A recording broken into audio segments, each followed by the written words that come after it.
Okay, so I was going through some clay in the studio and I found some pretty hard 563. Many of you may know the standard 563 has been a little bit of an issue lately. It's been a little too soft, but I happened to find a bag sitting around. I love this clay. I like the size of the grog.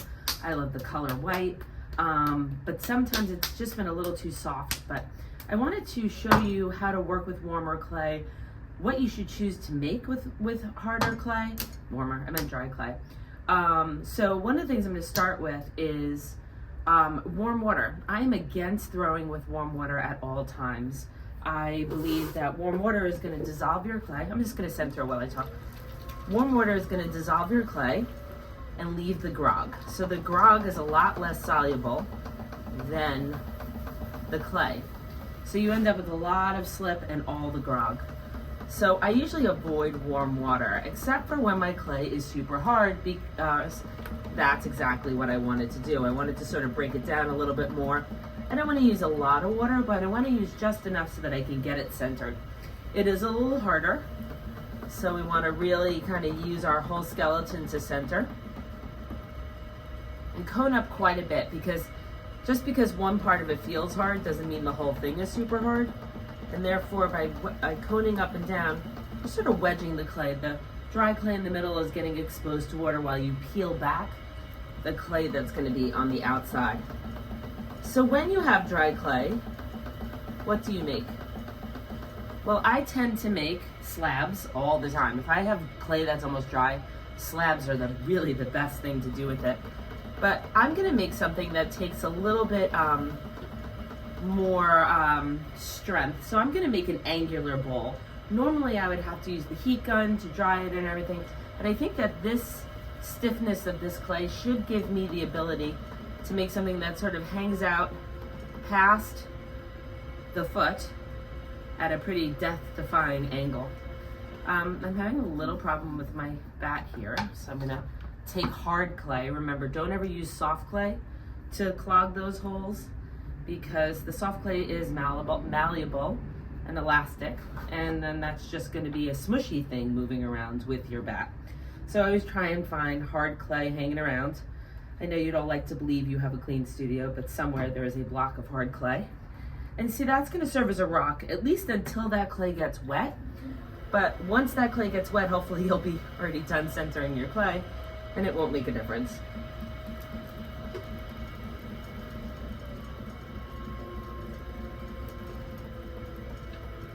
Drier clay will take a little longer to center because of the muscle necessary. It is Sunday morning at 8 o'clock.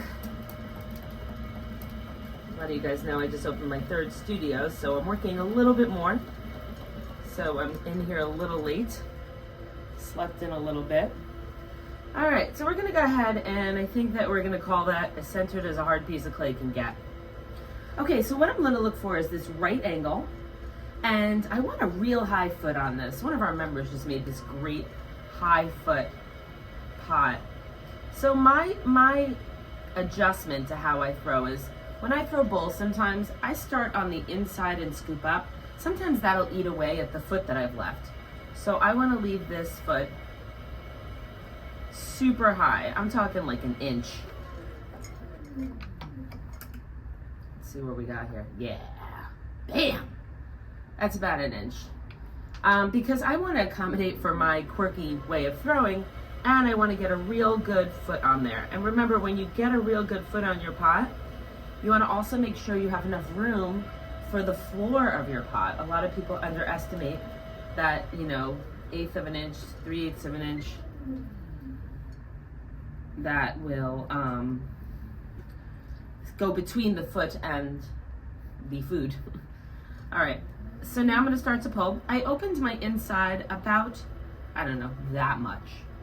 Who knows? What is that? 1, 2, 3 inches? Because I want it to be a very narrow bowl. So normally if I was making a fruit bowl, I would have made my clay the width of what I want that bowl to be. Yes, I'm struggling with the back, guys. Because I'm trying to rush before the members come in. Okay. Let's do that again, shall we? Let's see if that works. Okay. So now I'm going to start to pull my walls, and I am actually aiming for a cylinder. Now you guys get to watch me struggle with this about the entire video, but I am not going to stop. All right. So how do I deal with a wonky bat? Well, I'm going to be a lot more mindful. I'm going to try and have as much more control over the clay as I can. And I may fail. This is really bad, but we'll see. As you can see, I'm caring more about getting that clay up from the bottom and pulling that wall up. Now what you're gonna notice is the top of my lip is a little higher than the other. That is because I am not used to throwing that slow. So what's happening is I'm probably not getting full revolution. Do you ever get one side of your pot is taller than the other? Visualize a spiral staircase. A spiral staircase, you end up getting to the second floor because that staircase doesn't get a full 360. So if you don't get a full 360, you're gonna get to the second floor.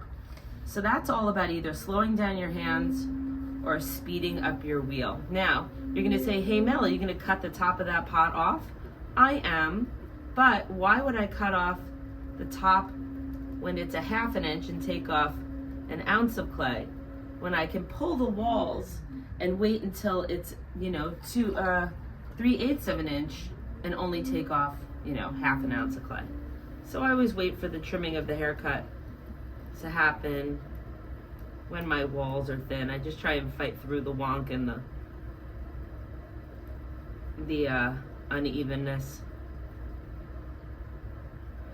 So right now my clay is a lot thinner up here, so this is about the time that I would give it that little bit of a haircut.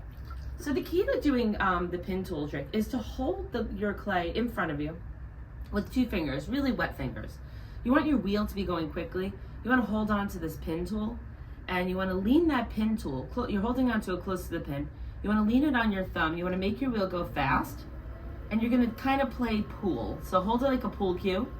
Go ahead and then hit your finger and lift. Don't try and freehand it. Don't try and use your wire tool. Just use your finger. So you're just like that. And it's wet. You want to do it before your clay kind of realizes that you're doing it.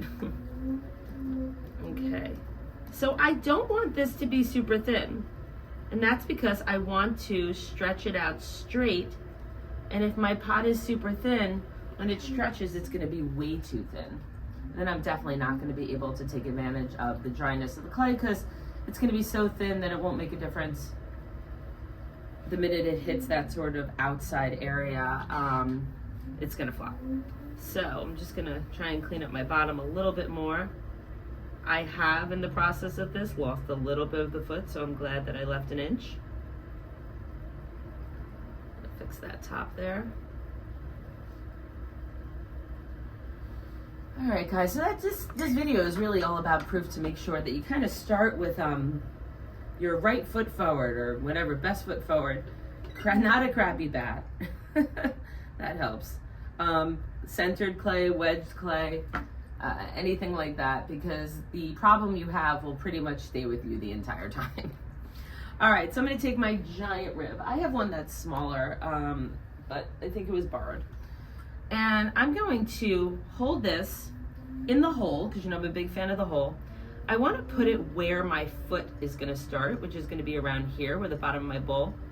And I'm going to hold, notice my elbow is on my body. I'm going to hold this as still as possible. And I'm going to push my wall up against that rib. I know you're getting stressed because it's starting to get wonky. Me too, me too. I'm not disagreeing with you. Yeah. Okay, so I got a little bit of an angle there. Let's see if we can get a little bit more. My lip might have gotten a little too thin. Yeah, failure is good. We tell everyone in the studio, we can't guarantee your pots, but we will guarantee a failure or two.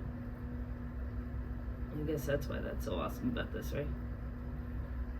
You can't go through life saying, oh, why'd this happen to me? It happens to us here all the time. Yeah, this would be one of those points. Okay, so why did this go wrong? All right. An examination of failure. So I don't think it was that my clay was too dry. I think that was a good thing. What happened? Well, the bat being loose was just a disaster. It's a little warped. I'm a big fan of these square bats, but if they're a little warped, you're never going to be able to really get that clay super centered. And when you start to pull, you're going to be distracted by it getting loose. Next thing that happened was, because of that, my lip got all wonky. So I tried to cut it. But what also happened was I got a little too thin on the lip. So when I tried to stretch it out, it got way too thin. So it was unable to really hold its shape and get a little wonky. The next thing, this thing was way too big. I should have been using the smaller one. I should have taken my time and really found the proper tool. I don't use many tools, so for me to not find the right tool, yeah, so that's a failure. All right. What else happened that went wrong here? I may not have been able to wedge the clay very well. There were some dry spots. I think when I did put my pin tool in, I noticed it stuck a little, so I might have hit a hard part there. I think that's it, but I mean, look, that really kind of sucks right there.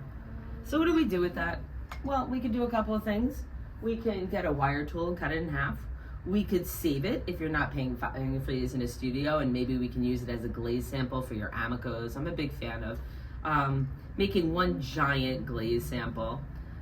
We could cut it off and make it into something else, but I like to throw with intention. If the first thing doesn't work out, I'd like to go ahead and try another one. That's what I think I'm gonna do. I think I'm gonna do this. Call it a pot, or call it a failure. And I'm gonna try it again. So wait for another video, and hopefully I will do this successfully with a better bat, better tool, better clay, and maybe a little more patience. Keep on failing, guys. See you later.